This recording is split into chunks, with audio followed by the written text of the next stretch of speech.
A well-known Tesla stock investor, Alexandra, just called out a billion-dollar fund manager, Ross Gerber.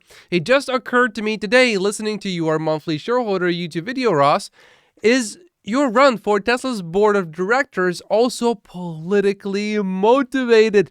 If you miss the days of the Leo Cogwin drama, the all-in Tesla stock investor who is also a billionaire, if you miss that drama, don't you worry, because this is going to be better, I think. Do your Democrat friends and the ESG police support this? Will BlackRock and Vanguard vote for you? Ross actually replied to all of this, but there's important context that you need to know first. So here we go. Alexandra replied to this tweet: Ross is fine as a talking head, quite entertaining, but as soon as the stock dips, he gets negative. Personally, I have no interest in being represented by someone with a short-term fixation on share price. He is too focused on managing other people's money.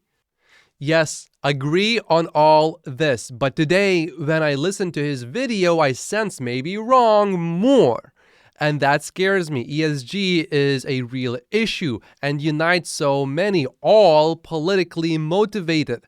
Would give him many votes among the institutions. But here's where things start to look really suspicious. Something is not looking good here, because that video that Alexandra is speaking of is no longer available on YouTube. And earlier I saw it, but I didn't watch it, but I saw that it was there. And I was going to watch it because sometimes Ross Gerber says something and then I make a video about it. Luckily though, even though it was deleted on YouTube, it was not deleted from Twitter. So, turns out it was deleted on Twitter as well. What was said in this video? What is going on? Why was it deleted? If there was nothing bad in it, how come it is deleted?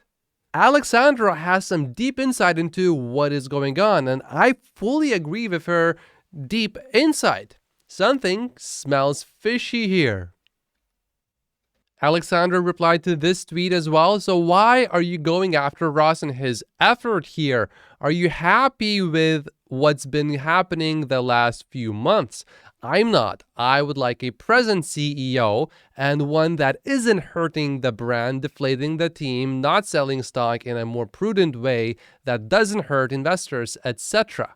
Alexandra replies by asking how you listened to his video today. Well, you want any more on YouTube, still available on his Twitter feed, which we know it has been deleted. But now I want to know even more what was said in that video. And how come Alexandra is not even saying what he said? That just makes it so much worse for Ross, because that sort of implies that maybe Ross said something really bad, and Alexandra maybe thinks it's so bad that she shouldn't even say it. You should just watch it for yourself and see what happened. Stephen Mark Ryan also joined the conversation. He's not saying much though, but I do like the ears. The ears look really nice and the popcorn looks really tasty. It appears that there are many people that think everything Ross does or says is either politically or monetarily motivated.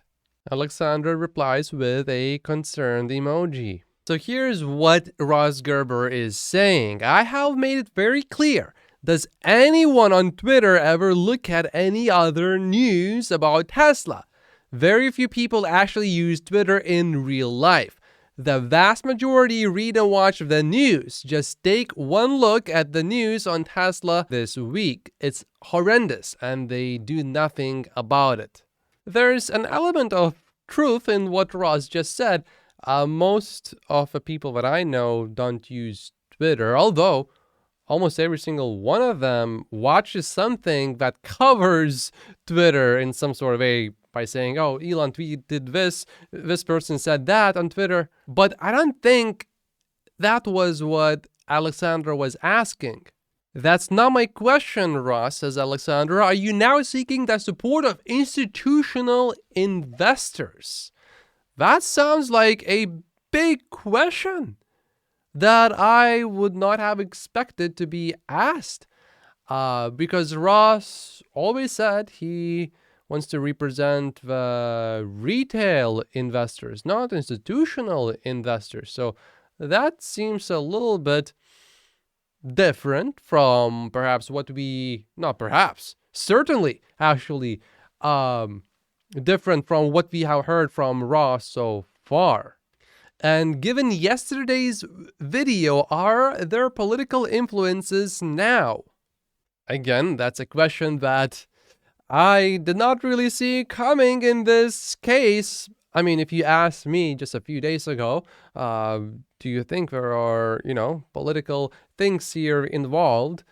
I would have said, well, I mean, this campaign seems kind of like a political campaign, but I don't think it's actually politically motivated in a sense that, let's say, a certain political party is driving this. What I would have said is that this campaign is just going to look like a regular political campaign.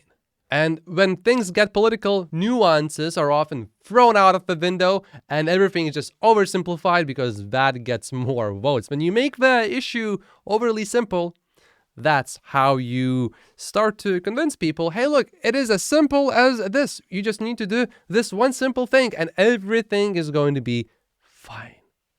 Ross Gerber replies to Alexandra by saying, of course, I am seeking support from all investors. It's a requirement under universal proxy rules that I must talk to 67% of the shareholders. There are about 200 institutions that own the vast majority of Tesla's stock, us being one of them.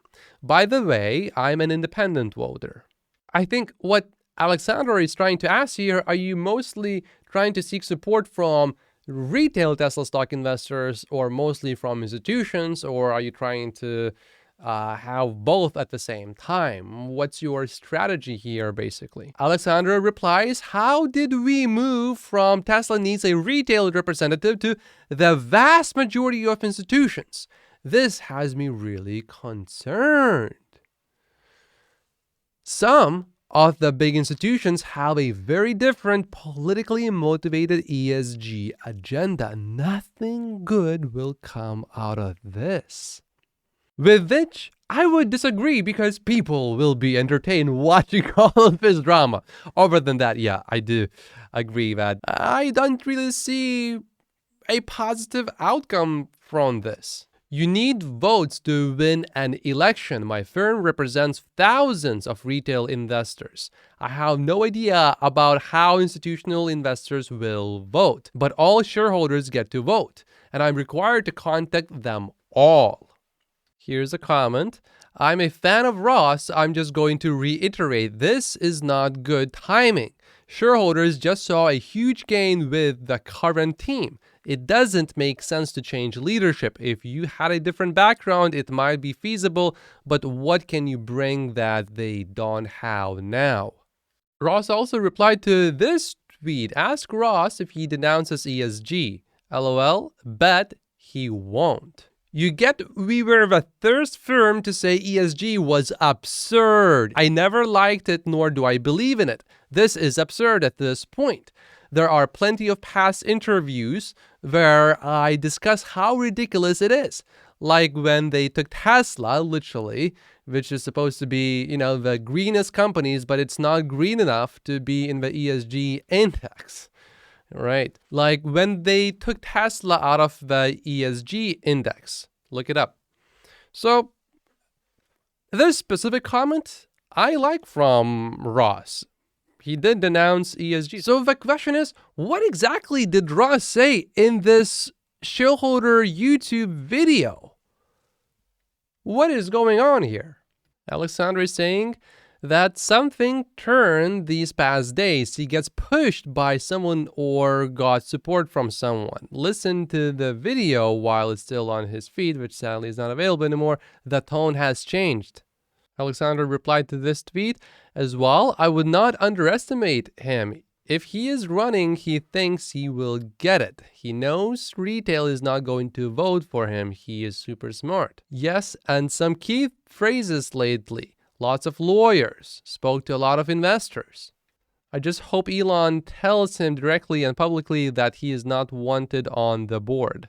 Management will advise against, no doubt. It appears that Ross is saying that he is definitely not with ESG, but he is against that. But then here's the question. What do you have to promise to institutions to get their vote? That's the key question. They don't care about communication, ads, factory tours, and press conferences. They know that you cannot mandate the schedule of share sales of an employee, even if he is called Elon Musk. They do care about succession plans and woke ESG. Board needs an outsider, says Steven here, so not all people are against Ross. For all the love we have, he still sold Tesla stock shares with material data of Q4 being weak. It's strange to see so many Tesla community members attack Ross rather than ask him to maybe alter his message. Tesla board has no power against Elon. Now, I am personally happy that Elon sold shares. I picked up some Tesla stock at a discount because Elon sold shares, and now Tesla stock has gone up significantly. Leave a comment down below if you bought Tesla stock at a discount or at a price well below the current price. What does the board need an outsider for? What topic is not addressed by the current 8 members? If you are looking for a nanny to babysit Elon, you have not understood what his companies are about. And to anyone who is saying that we need a fund manager on the Tesla board, that Tesla board does not have that sort of insight right now, yeah, look at this Tesla board member, former chief investment officer of the Japan Government Pension Investment Fund. Yeah, I think we have that covered already. I think I might have a way to access that deleted video.